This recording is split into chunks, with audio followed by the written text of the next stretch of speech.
好，观众朋友，我们今天在军事上面特别要来关心、聚焦的是，先前有了93大阅兵，又有这个长春航展，亮出了非常多的武器，但是有一个被视为在军事迷眼中的一个压箱宝。今天带观众朋友独家请到张晋老师，我们来看到这个军事武器的独家。压箱宝是什么呢？我们来看到这个是其实来自于战区网最新的一个披露，他说美国的卫星公司在新疆的马兰试验基地捕捉到了一个这个是从来都没有公开过的大型隐形飞翼无人机。画面上我们来稍微看一下这架无人机的样子，还有它的小档案，包括它的翼展137英尺，采用的是折角风筝的翼型设计，外形和大陆现役的彩虹七很类似，但是大家也在看说是不是升级版？原因是因为它不一样的地方在于比角，还有它的翼尖跟机身在比例上，他们认为有一个非常大的落差，所以他认为说这一次看到这个是一个升级版。那原来的彩虹七，它负责的任务只是情报、监视跟侦查而已。现在北京也在暗示了，如果必要时的话，它是可以做一个精准的打击的，把它视为是一个隐形的杀手。真的是这样子吗？等一下请老师来带我们看。另外，来自于美国智库的一个最新警告，他认为大陆不断的在加强它在无人机上面的发展，而且呢，最新他在2024年下了一大单。高达了100万架的这些小型单向的无人机，认为到了明年之后，如果说全面交付的话，那么大陆就可以透过他们的无人机战力在下一场战争当中，如果美国的反无人机到时候能力还是不够的话，美国的大军恐怕就会被淹没了。我们先来看到这个是在新疆的全新的被大家看到的这个新的隐形飞翼无人机，会是彩虹七的升级版吗？张晋老师怎么看？我想啊，它的可能性是确实存在，但是我还是在这边讲，对于这个的报道其实很多，但是我们不要将眼光只聚焦在一个单一的机种上，因为事实上，中国大陆发展无人机是一个整个宽频弧、广频。就是一个整个这个广频的这个方式，也就是说，无论从小的一直到最大的，它样样都有。你小的飞机像这个第一人视角的那种自杀机的那种这个有，然后呢能够真打一体的，然后是这个中距离的巡航的有低空的也有高空的巡航，然后全球性的也有。也就是说它一打开这个无人机的武器库这里头短刀长枪什么都有。所以我们就要知道，当初中国大陆去发展无人机产业之中，它确实是尽量将整个产业不要聚集于一两种，尽量是整个都很宽广。那我觉得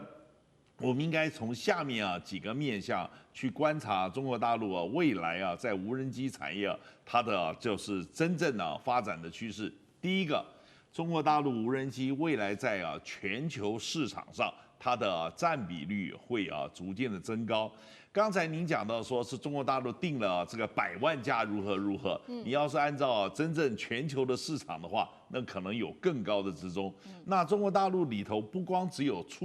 出口全机，还有相关的这些技术，所以全球市场它的占比包含特殊的关键的组件以及整机的出口，这些是非常重要的。第二个。无人机到现在还处于战国的混乱时代，也就是说，全球没有说是建立无人机的一个统一的规范。那我们都知道，规范的话语权就是真正的技术的领航者。所以在这个状况之下，它未来在这个有关无人机的这些规范上，究竟有哪些会变成就是各中翘楚，然后成为大家学习仿效的典范？这个时候我们可以观察，事实上中国大陆有很多特殊造型的无人机，大家会发现山寨版已经慢慢浮现。换言之，也就是说，它在技术规范上取得发言的地位，这是另外一个重要的观察面向。第三个，这个中国大陆在无人机的运用上最让人感到讶异的，不是真正的军事战场上，而是它结合了人工智慧，在这个各种的庙会、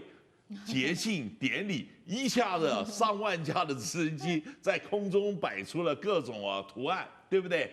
活灵活现，飞龙在天，然后又呼全部降回去了，一架都没有少。各位，这个是怎么做到？这是结合了自动演算物、人工智慧等等等等这么多，它其中所产生的战略震慑力，那才真是可怕。所以换言之，也就是说，今天能不能去结合？也就是说，你完全只有军用，这是走苏联的当初的老路子。苏联所有的高科技全部都在搞军用，但是他没有想到他去开发民用市场。那中国大陆非常强调所谓的军民融合，因为今天有民用市场，对不对？我们中国人从早年开始放鞭炮的这个就火药可以用来放鞭炮，年节放鞭炮也可以用来攻城，所以走军民融合的这些路子是非常重要。那这里头有一个非常重要的，这是第4个面向我提醒了，就是中国大陆非常重视在发展所谓低空经济。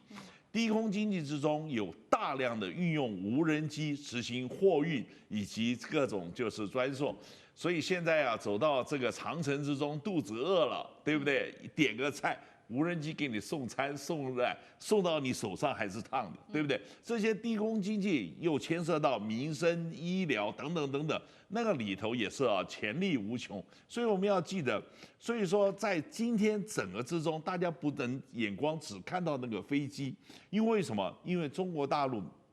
在发展无人机之中，跟它平行一起在发展的。这个不是说，对不起，只有今天能够走过司令台的那才是好东西，而是全球性的直管通信，还有后面的后勤保障维修。我们要知道，很多人都一定在那边就是有个错误观念，因为有无人机，所以你就这个让有人的飞行的就好像失掉市场，不对。其实因为有无人机，你需要的更多的后勤的技师以及操作者等等等等，你可以增加的就业机会还有很多。所以各位，我们今天去观察中国大陆去发展这无人机，你看到一个，然后你就兴奋得不得了。对不起。这个格局就跟一个小男孩走进了玩具反斗城了，或者一个小女孩走进芭比娃娃屋，兴奋了半天。但是呢是热闹，不是门道。门道是说它这个产业的架构是到底是怎么样做出来，